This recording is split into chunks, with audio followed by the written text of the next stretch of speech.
सोचिए, ये बात है कोल्ड वॉर के उस दौर की जब दुनिया एकदम दो हिस्सों में बटी हुई थी, अमेरिका और सोवियत संघ।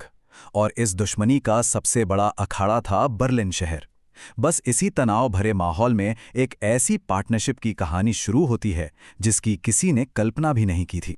तो इस कहानी के हीरो, या कहूं कि एंटी हीरो, दो लोग हैं, दोनों एक दूसरे से बिल्कुल अलग। एक तरफ है अमेरिका का नेपोलियन सोलो, एक नंबर का चोर था, पर अब CIA के लिए काम करता है।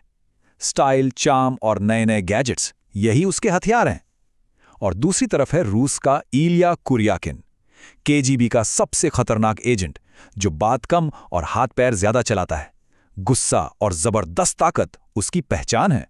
तो कहानी का पहला चैप्टर खुलता है जब ये दोनों जानी दुश्मन पहली बार आमने सामने आते हैं। जगह है पूर्वी बर्लिन, और दांव पर लगी है एक बहुत ही जरूरी जानकारी। देखिए, सोलो का मिशन था गैबी टेलर नाम की एक लड़की को पूर्वी बर्लिन से निकालना। गैबी एक लापता न्यूक्लियर साइंटिस्ट की बेटी है, लेकिन KGB का इलिया एक परछाई की तरह उनके पीछे लगा हुआ था। फिर जो बर्लिन की सड़कों पर भागम भाग शुरू होती है, एक तरफ सोलो अपनी चालाकी से बच रहा है, तो दूसरी तरफ इलिया अपनी ताकत से हर रुकावट को तोड़ रहा है। आखिरकार सोलो और गैबी दीवार पार कर जाते हैं और इलिया बस देखता रह जाता है। बर्लिन में एक दूसरे को मारने की कोशिश करने के ठीक एक दिन बाद कहानी में एक जबरदस्त मोड़ आता है। सोलो और इलिया को उनके बॉस एक कमरे में बिठाते हैं और एक ऐसा ऑर्डर देते हैं जिसकी उन्होंने कल्पना भी नहीं की थी। ऑर्डर था, अपने देशों की दुश्मनी भूल जाओ और एक मुश्तरका दुश्मन के खिलाफ टीम बना लो। मिशन एकदम साफ था। विक्टोरिया और अलेक्जेंडर विंसिगुएरा नाम का एक पावरफुल कपल है जो गैबी के पिता से जबरदस्ती एक पर्सनल एटम बम बनवा रहा है। सोलो और इलिया का काम है गैबी की मदद से इस ऑर्गेनाइजेशन में घुसना, साइंटिस्ट को ढूंढना और उस बम को दुनिया के लिए खतरा बनने से रोकना। मिशन के लिए यह अनोखी टीम पहुंचती है रोम। यहां उन्हें अपनी दुश्मनी को छुपाकर एक साथ काम करने का नाटक करना है, और यहीं से उनकी इस जबरदस्ती की दोस्ती का असली इम्तिहान शुरू होता है। अब जरा इनके कवर देखिए। इलिया, जिसका गुस्सा हमेशा 7वें आसमान पर रहता है, उसे गैबी का प्यार करने वाला मंगेतर बनना है।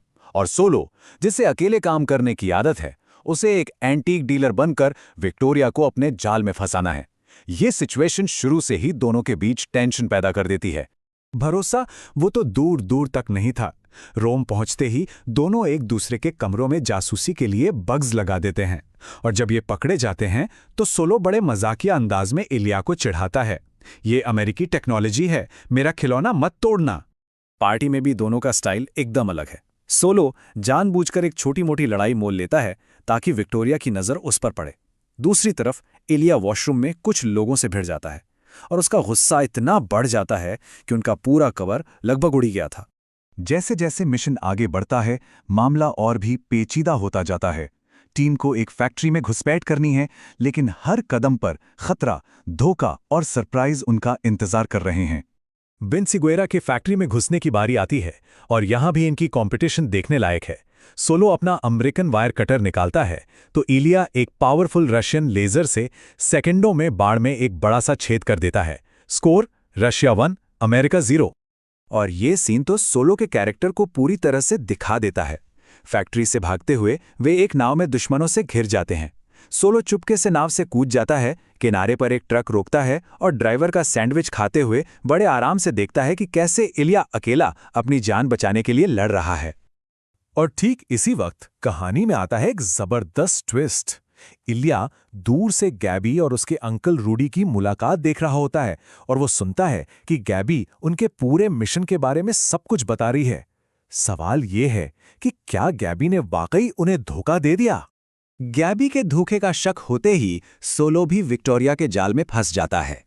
उसे नशीली दवा दी जाती है, और जब होश आता है तो वो खुद को एक कुर्सी से बंधा हुआ पाता है, और उसके सामने खड़ा है अंकल रूडी, जो नाजी दौर का एक खतरनाक टॉर्चर स्पेशलिस्ट है। अब टीम बिखर चुकी है, सोलो की जान दांव पर है, और यहीं से कहानी अपने क्लाइमैक्स की तरफ बढ़ती है। अब पता चलेगा कि मिशन और इन किरदारों की असली सच्चाई क्या है। जिस वक्त रूडी सोलो को टॉर्चर करने ही वाला था, ठीक उसी वक्त दरवाजा टूटता है और वहां खड़ा होता है इलिया। दरअसल उसने सोलो के जूते में एक ट्रैकर छिपा दिया था, वो सोलो को बचाता है और अब शिकारी खुद शिकार बन जाता है। ये वो पल था जब उनकी दुश्मनी पहली बार एक दूसरे के लिए सम्मान में बदली। और फिर खुलता है कहानी का सबसे बड़ा राज। ब्रिटिश एजेंट वेवली सामने आता है और बताता है कि गैबी कभी गद्दार थी ही नहीं, वो तो ब्रिटिश इंटेलिजेंस के लिए काम कर रही थी। उसका धोखा देना, दुश्मन का भरोसा जीतकर अपने पिता तक पहुंचने की एक प्लानिंग का हिस्सा था। तो अब जब सब कुछ साफ हो गया है, ये तीनों मिलकर यानी अमेरिकी, रूसी और ब्रिटिश विंसेगेरा के आइलैंड पर धावा बोल देते हैं। मकसद एक ही है, उस परमाणु बम को दुनिया के लिए खतरा बनने से रोकना। क्लाइमैक्स एक जबरदस्त ऑफ रोड चेज में बदल जाता है। अलेक्जेंडर ने गैबी को किडनैप कर लिया है और न्यूक्लियर रिसर्च वाली डिस्क लेकर भाग रहा है, और उसके पीछे हैं सोलो और इलिया, जो अब एक टीम की तरह काम कर रहे हैं। इस बीच सोलो एक बार फिर दिखाता है कि उसका सबसे बड़ा हथियार उसकी चालाकी है। वो रेडियो पर विक्टोरिया को ताने मारता है, उसे बातों में उलझाए रखता है ताकि नेवी उसके सिग्नल को ट्रेस कर ले, और कुछ ही देर में एक मिसाइल आकर विक्टोरिया की कहानी खत्म कर देती है। मिशन तो कामयाब हो गया, दुनिया बच गई, लेकिन इन दोनों जासूसों के लिए एक आखिरी इम्तिहान अभी बाकी था। एक ऐसा इम्तिहान जो उनकी इस नई नई दोस्ती को परखने वाला था। सोलो और इलिया दोनों को अपने अपने देश से एक ही ऑर्डर मिलता है, रिसर्च डिस्क हासिल करो और अपने पार्टनर को खत्म कर दो। अब उन्हें चुनना था, अपने देश के प्रति वफादारी या एक दूसरे के लिए बनी नई दोस्ती। और उनका जवाब उनकी कहानी को हमेशा के लिए बदल देता है। एक होटल के कमरे में दोनों चुपचाप बैठे हैं, उनके बीच टेबल पर वो कीमती रिसर्च डिस्क जल रही है। ये एक खामोश वादा था कि उन्होंने अपने देशों के आदेशों से ऊपर अपनी पार्टनरशिप को चुना है।